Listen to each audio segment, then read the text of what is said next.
I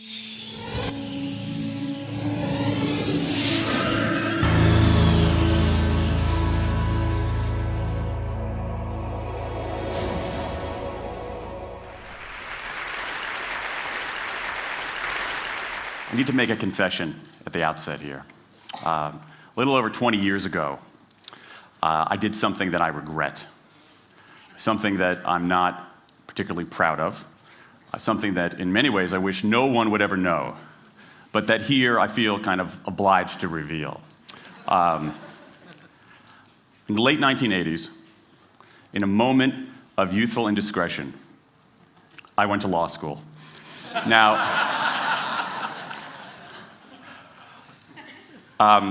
in America, law is a professional degree. You get your university degree, then you go on to law school. And when I got to law school, I didn't do very well. To put it mildly, I didn't do very well. I, in fact, graduated in the part of my law school class that made the top 90% possible. Thank you. I never practiced law a day in my life. I pretty much wasn't allowed to. But today, against my better judgment, against the advice of my own wife, I want to try to dust off some of those legal skills, what's left of those legal skills. I don't want to tell you a story. I want to make a case. I want to make a hard-headed, evidence-based, dare I say lawyerly case for rethinking how we run our businesses. So, ladies and gentlemen of the jury, take a look at this. This is called the candle problem. Some of you might have seen this before. It was created in 1945 by a psychologist named Carl Duncker. Carl Duncker created this experiment that's used in a whole variety of experiments in behavioral science. And here's how it works. Suppose I'm the experimenter. I bring you into a room. I give you a candle, some thumbtacks, and some matches. And I say to you, your job is to attach the candle to the wall so the wax doesn't drip onto the table. Now, what would you do? Many people begin trying to thumbtack the candle to the wall. Doesn't work. Some people, and I saw somebody kind of make the motion over here, some people have a great idea where they light the match, melt the side of the candle, try to adhere it to the wall. It's an awesome idea, doesn't work. And eventually, after 5 or 10 minutes, most people figure out the solution, which you can see here. The key is to overcome what's called functional fixedness. You look at that box and you see it only as a receptacle for the tacks, but it can also have this other function as a platform for the candle. The candle problem. Now, I want to tell you about an experiment using the candle problem done by a scientist named Sam Glucksberg, who's now at Princeton University in the US. This shows the power of incentives. Here's what he did. He gathered his participants and he said, I'm going to time you how quickly you can solve this problem. To one group, he said, I'm going to time you to establish norms, averages, for how long it typically takes someone to solve this sort of problem. To the second group, he offered rewards. He said, if you're in the top 25% of the fastest times, you get $5. If you're the fastest of everyone we're testing here today, you get $20. Okay, now this is several years ago, adjusted for inflation. It's a decent sum of money for a few minutes of work. Okay, it's a nice motivator. Question, how much faster did this group solve the problem? Answer, it took them on average 3.5 minutes longer. 3.5 minutes longer. Now this makes no sense, right? I mean, I'm an American, I believe in free markets, that's not how it's supposed to work, right? If you want people to perform better, you reward them, right? Bonuses, commissions, their own reality show, incentivize them. That's how business works, but that's not happening here. You've got an incentive designed to sharpen thinking and accelerate creativity, and it does just the opposite. It dulls thinking and blocks creativity. And what's interesting about this experiment is that it's not an aberration. This has been replicated over and over and over again for nearly 40 years. These contingent motivators. If you do this, then you get that. Work in some circumstances, but for a lot of tasks, they actually either don't work or often they do harm. This is one of the most robust findings in social science and also one of the most ignored. I spent the last couple of years looking at the science of human motivation, particularly the dynamics of extrinsic motivators and intrinsic motivators. And I'm telling you, it's not even close. If you look at the science, there is a mismatch between what science knows and what business does. And what's alarming here is that our business operating system, think of the set of assumptions and protocols beneath our businesses, how we motivate people, how we apply our human resources. It's built entirely around these extrinsic motivators, around carrots and sticks. That's actually fine for many kinds of 20th century tasks. But for 21st century tasks, that mechanistic reward and punishment approach doesn't work, often doesn't work, and often does harm. Let me show you what I mean. So Glucksberg did another experiment similar to this, where he presented the problem in a slightly different way, like this up here. Okay? Attach the candle to the wall so the wax doesn't drip onto the table. Same deal. You were timing for norms. You were incentivizing. What happened this time? This time, the incentivized group kicked the other group's butt. Why? Because when the tasks are out of the box, it's pretty easy, isn't it? If-then rewards work really well for those sorts of tasks, where there's a simple set of rules and a clear destination to go to. Rewards, by their very nature, narrow our focus, concentrate the mind. That's why they work in so many cases. And so for tasks like this, a narrowed focus where you just see the goal right there, zoom straight ahead to it, they work really well. But for the real candle problem, you don't want to be looking like this. The solution's not over here. The solution's on the periphery. You want to be looking around. That reward actually narrows our focus and restricts our possibility. Let me tell you why this is so important.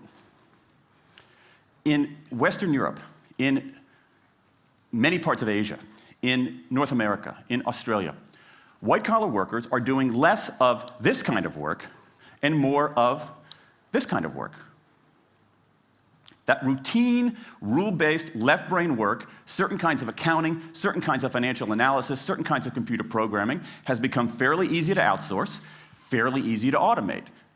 Software can do it faster.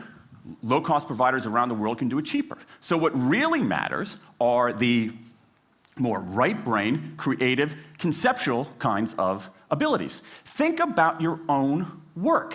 Think about your own work. Are the problems that you face, or even the problems we've been talking about here, are those kinds of problems, do they have a clear set of rules and a single solution?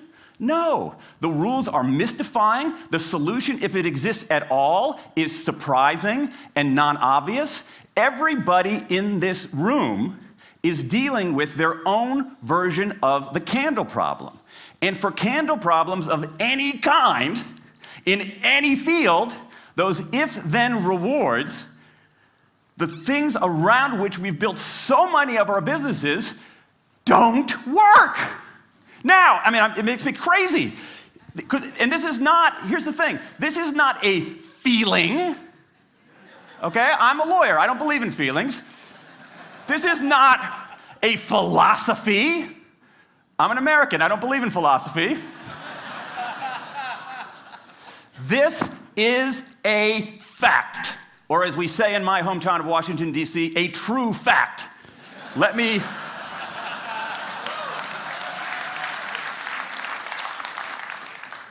give you an example of what I mean. Let me marshal the evidence here, because I'm not telling you a story, I'm making a case, ladies and gentlemen of the jury. Some evidence. Dan Ariely, one of the great economists of our time, he and 3 colleagues did a study of some MIT students. They gave these MIT students a bunch of games that involved creativity and motor skills and concentration. And they offered them for performance 3 levels of rewards.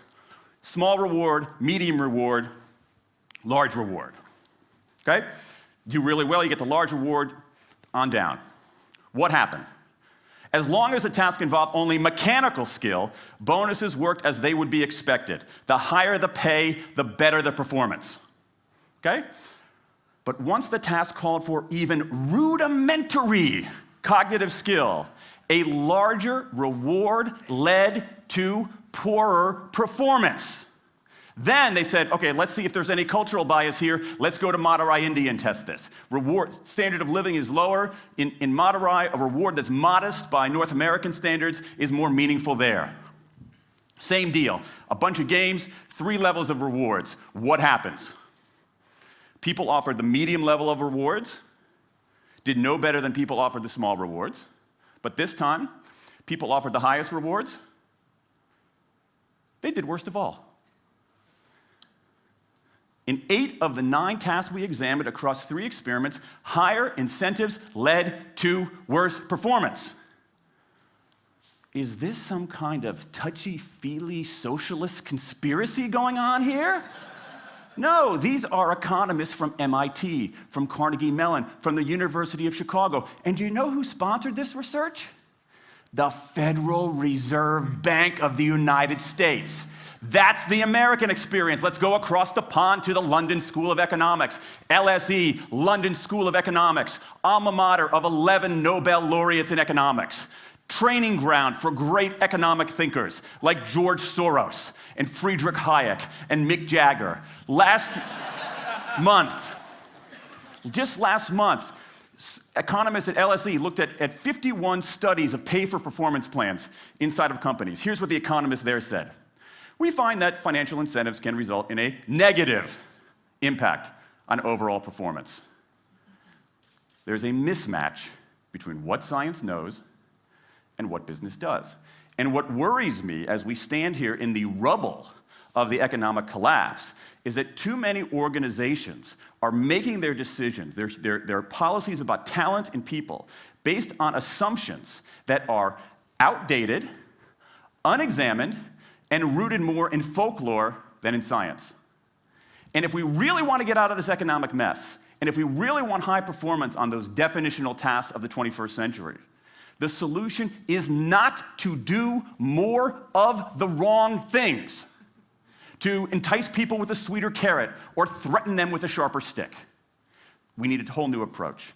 The good news about all this is that the scientists who've been studying motivation have given us this new approach. It's an approach built much more around intrinsic motivation, around the desire to do things because they matter, because we like it, because they're interesting, because they're part of something important. And to my mind, that new operating system for our businesses revolves around 3 elements: autonomy, mastery, and purpose. Autonomy, the urge to direct our own lives. Mastery, the desire to get better and better at something that matters. And purpose, the yearning to do what we do in the service of something larger than ourselves. These are the building blocks of an entirely new operating system for our businesses. I want to talk today only about autonomy.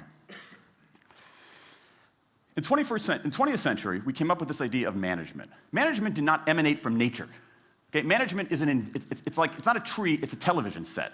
Okay? Somebody invented it. And it doesn't mean it's going to work forever. Management is great.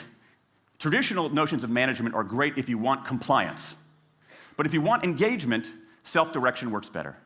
Let me give you some examples of some kind of radical notions of self-direction.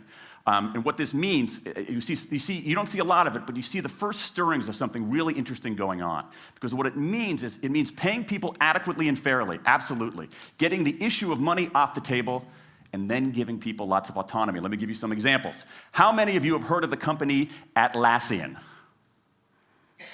Okay, looks like less than half. Atlassian is an Australian software company, and they do something incredibly cool. A few times a year, they tell their engineers, go for the next 24 hours and work on anything you want. As long as it's not part of your regular job. Work on anything you want. So the engineers use this time to come up with a cool patch of code, to come up with an elegant hack. Then they present all of these stuff that they've developed to their teammates, to the rest of the company, in this wild and woolly all-hands meeting at the end of the day. And then, being Australians, everybody has a beer. They call them FedEx days. Why? Because you have to deliver something overnight. It's not bad. It's a huge trademark violation, but it's pretty clever. That one day of intense autonomy has produced a whole array of software fixes that might never have existed. And it's worked so well that Atlassian has taken it to the next level with 20% time, done famously at Google, where engineers can spend 20% of their time working on anything they want. They have autonomy over their time, their task, their team, their technique. Okay? Radical amounts of autonomy. And at Google, as many of you know, about half of the new products in a typical year are birthed during that 20% time. Things like Gmail, Orchid, Google News. Let me give you an even more radical example of it. Something called the results-only work environment, the ROW, created by 2 American consultants in place at about a dozen companies around North America. In a ROW, people don't have schedules. They show up when they want. They don't have to be in the office at a certain time or any time. They just have to get their work done. How they do it, when they do it, where they do it, is totally up to them. Meetings in these kinds of environments are optional. What happens? Almost across the board. Productivity goes up, worker engagement goes up, worker satisfaction goes up, turnover goes down.